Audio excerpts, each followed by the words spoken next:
आज अगस्ट 2 तारिख चलतु जाणीने आज दिन सबकि टप न्यूज अपडेट देश विदेश आरंभ कर ओडिशार समस्त गुरुत्वपूर्ण खबर जापर आज भिडियो न्यूज देखा पूर्व आपण मान अनुरोध चारिड़े डेंगू मातिला निजे सचेतन रहा सहित निजर घर आखपाख सफासुतरा रखु आउ निजर छोट छुआ जीवन बचातु आम को हृदय भल पाते न्यूज गोटे लाइक कर चैनल को सब्सक्राइब कर दिंतु चलतु नजर पकड़ आज प्रथम खबर उपर आज प्रथम खबर प्रबल वर्षा येलो वार्निंग जारी राज्य अनेक स्थान में बर्तमान वर्षा होता बेले यह अगस्ट 4 पर्यंत जारी रही जमापड़ी ओडिशार केतेक जिले में प्रबल अति प्रबल वर्षा येलो वार्निंग जारी कराई सुंदरगढ़ बलांगीर पर्यंत पश्चिम ओडिशा रे समुदाय वर्षा 100 ରୁ 150 मिमी हेबाकु थिया बेले संबलपुर में सबुठार अधिक वर्षा हो पारे आंचलिक पाणीपाग केन्द्र सूचना अनुसार आज पूर्वाह्न मध्य अनुगुल ढेंकानाल जाजपुर केन्दुझर जगतसिंहपुर केन्द्रापड़ा कटक जिलार गोटे दुईटी स्थान में प्रबल अति प्रबल वर्षा होबार संभावना रही 4 तारिख जाए वर्षा होबार संभावना थिबारु बन्या आशंका रही एपरिस्थिति में जिला प्रशासन को सतर्क रहा सूचना मिली। परवर्ती खबर कृषकों खुशी खबर 10 जाए बढ़ला प्रधानमंत्री फसल बीमा पंजीकरण समय कृषक खुशी खबर खरीफ फसल 2024 प्रधानमंत्री फसल बीमा योजना पंजीकरण समय आसंता 10 तारिख जाए बढ़ी राज्य कृषि और कृषक विभाग विकास पक्षर यह सूचना मिली जुलाई 24 रु आरंभ होता पंजीकरण समय सीमा जुलाई 31 पर्यंत रही है आउ 10 दिन बढ़ाई केंद्र सरकार एसहित पंजीकरण जातीय फसल बीमा पोर्टाल खोला रही मंत्रालय पक्षर कहुई सूचना मिली। परवर्ती खबर राजधानी में डेंगू आतंक खंडगिरी और जगमरा सर्वाधिक आक्रांत चिन्हट है 246 रोगी सरकारी और बेसरकारी डाक्तखाना पुड़ापुड़ा रोगी सरकारी हिसाब से डेंगू आक्रांत संख्या बुधवार सुधा 246 पार कर बीएमसी चेतुनी मेयर को भी देखा मिलूनी भुवनेश्वर डेंगू आक्रांत संख्या बढ़ी चली प्रतिदिन 10 ରୁ 15 रोगी चिन्हट होती खंडगिरी जगमरा सर्वाधिक डेंगू रोगी छोटू बड़ समस्त डेंगूर शिकार बस्ती आपार्टमेंट सरकारी कार्यालय सबुठी डेंगू बसा गुरु बुलूं खंडगिरी 22 जन चिन्हट मास्टर कैंटीन 12 जन चिन्हट आईआरसी भिलेज 14 रोगी चिन्हट होती सेहीपरि जयदेव विहार 10 जन चिन्हट होती पटिया 10 रोगी चिन्हट होती यही 5 अंचल में अति संक्रमित स्थानीय लोक अभियोग कर नियमित मशा धुआं दिहनी मशा तेल पड़ुनी बीएमसी कर्मचारी केवल फटो उठाई कम सारी दूसरी सूचना मिली। परवर्ती खबर दिल्ली में प्रबल वर्षा मृत्यु संख्या 9 को वृद्धि राजधानी दिल्ली में बुधवार संध्यारे प्रबल वर्षा होता राजधानी गोटे दिन में रेकर्ड वर्षा कर 14 वर्षर रेकर्ड भांगी वर्षा सहर अधिकांश अंचल को जलमग्न कर ट्राफिक व्यवस्था को गुरुतर भाव प्रभावित कर वर्षा हेतु ट्राफिक जाम होबार लोक मैंने घंटा घंटा धरी फसी रही वर्षा हेतु 9 जनकर मृत्यु घटी दिल्ली में 4 जन गौरुग्राम 3 जन और ग्रेटर नोएडा 2 जनकर मृत्यु होता सूचना रही दिल्ली विमानबंदर अवतरण करने 10टी विमान प्रबल वर्षा हेतु मार्ग परिवर्तन कराई 8टी विमान जयपुर को एवं 2टी लखनऊ को जाइतिबा सूचना रही। परवर्ती खबर सुदृढ़ है नंदनकानन सुरक्षा व्यवस्था नियोजित हेले ओआईएसएफ जवान बढ़िला नंदनकानन प्राणी उद्यान एवं राज्य बाटालियन गार्डर सुरक्षा व्यवस्था नंदनकानन को जगह ओआईएसएफ जवान बा ओडिशा शिल्प सुरक्षा बाहिनी एक प्लाटून फोर्स जवान नियोजित होती यही फोर्स मध्य अच्छा जड़े इन्स्पेक्टर 4 जन सब इन्स्पेक्टर एवं 30 जन कनेस्टेबल सूचना जोगे गत एप्रिल में नंदनकानन प्राणी उद्यान अभावन घटना देखा मिलता 2 जन दुर्बृत्त नंदनकानन उपनिषेधक कार्यालय पशि खंडा देखाई आतंक सृष्टि करने सह व्यापक भंगारुजा करते उपनिर्देश को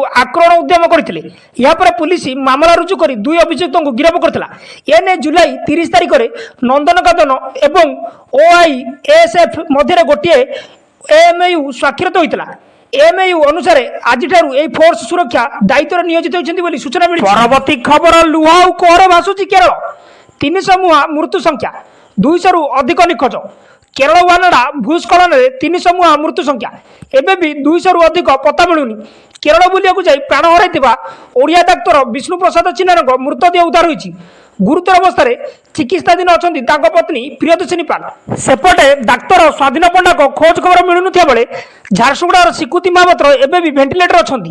ଆସନ୍ତାକାଲି ଓଡ଼ିଶା ଆସିପାରେ ମୃତ ବିଷ୍ଣୁପ୍ରସାଦଙ୍କ ମର ଶରୀର। ବୁଲିବାକୁ ଯାଇ ବିପର୍ଯ୍ୟୟର ଶିକାର ହୋଇଥିବା ଓଡ଼ିଆ ଡାକ୍ତର ବିଷ୍ଣୁପ୍ରସାଦଙ୍କ ମର ଶରୀରକୁ ଘରକୁ ଆଣିବାକୁ ଆରମ୍ଭ ହୋଇଛି ପ୍ରକ୍ରିୟା। ଖୁବ୍ ଶୀଘ୍ର ତାଙ୍କ ମୃତଦେହ ଓଡ଼ିଶା ଆସିବ ବୋଲି କହିଛନ୍ତି ରାଜ୍ୟ ସରକାରଙ୍କ ପକ୍ଷରୁ କେରଳ ଯାଇଥିବା ଡାକ୍ତର ଦିଲ୍ଲୀପ ରାଉତରାୟ ବୋଲି ସୂଚନା ମିଳିଛି। ପରବର୍ତ୍ତୀ ଖବର, ମାଦ୍ରାସ ବାହାରେ କାଉଡ଼ିଆଙ୍କ ଉପରେ ଛପ ପକାଇଲେ ମୁସଲମାନ ଯୁବକ। ସ୍ଥାନୀୟ ଅଞ୍ଚଳରେ ଉତ୍ତେଜନା। ଉତ୍ତରପ୍ରଦେଶର ହାପୁରରେ ଏକ ସମ୍ବେଦନଶୀଳ ଘଟଣା ଏବେ ସାମ୍ନାକୁ ଆସିଛି। ମୁସଲିମ ଯୁବକମାନେ ମାଦ୍ରାସା ବାହାରେ ଠିଆ ହୋଇଥିବା କାଉଡ଼ିଆଙ୍କ ଉପରେ ଛେପ ପକାଇଥିବା ଅଭିଯୋଗ ହୋଇଛି। ଏହି ଘଟଣା ପରେ କାଉଡ଼ିଆମାନେ ବିଶୃଙ୍ଖଳା ସୃଷ୍ଟି କରିଥିଲେ। ଏହି ବିଷୟରେ ସୂଚନା ପାଇବା ପରେ ହିନ୍ଦୁ ସଂଗଠନର ଲୋକମାନେ ମଧ୍ୟ ଘଟଣାସ୍ଥଳରେ ପହଞ୍ଚିଥିଲେ। ଏହି ଘଟଣା ନଗର କୋଟୱାଲି ଅଞ୍ଚଳର ବୁଲନ୍ଦ ସହର ରୋଡରେ ଘଟିଛି। ଏନେଇ କାଉଡ଼ିଆମାନେ କହିଛନ୍ତି ଯେ ଯେତେବେଳେ ସେମାନେ ଛେପ ପକାଇବାକୁ ବିରୋଧ କରିଥିଲେ ସେତେବେଳେ ଏହି ମୁସଲମାନ ଯୁବକମାନେ ସେମାନଙ୍କୁ ଅଶାଳୀନ ବ୍ୟବହାର କରିଥିଲେ। এই ঘটনা হবে স্থানীয় অঞ্চলের উত্তেজনা সৃষ্টি করছে। পরবর্তী খবর, মালকানগিরি বিমানবন্দর ভিতরে পশিলা পানি।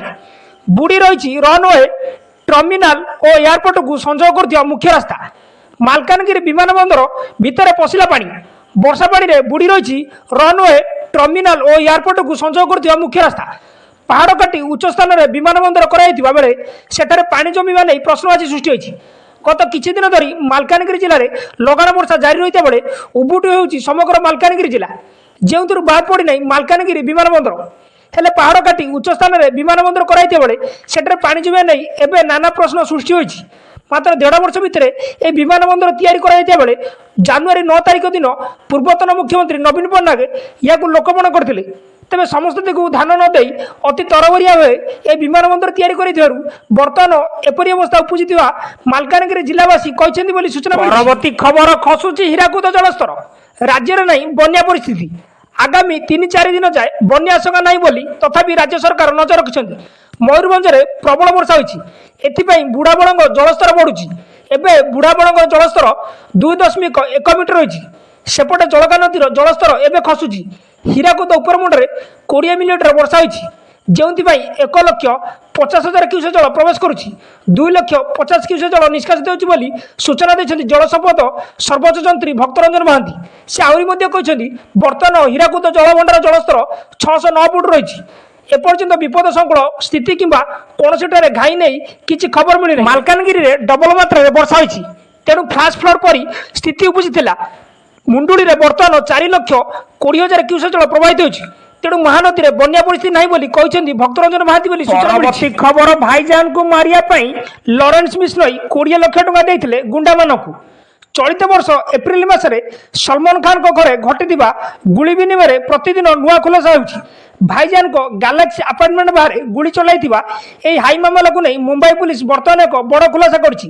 ସୂଚନାଯୋଗ୍ୟ ଯେ ଲରେନ୍ସ ବିଷ୍ଣୋଇ ସଲମାନ ଖାନଙ୍କ ଜୀବନକୁ ମାତ୍ର 20 ଲକ୍ଷ ଟଙ୍କାରେ ଡିଲ୍ କରିଥିଲେ। ଏହି ହତ୍ୟା ପାଇଁ ଲରେନ୍ସ ବିଷ୍ଣୋଇ 6 ଜଣ ଗୁଣ୍ଡା ପଠାଇଥିଲେ।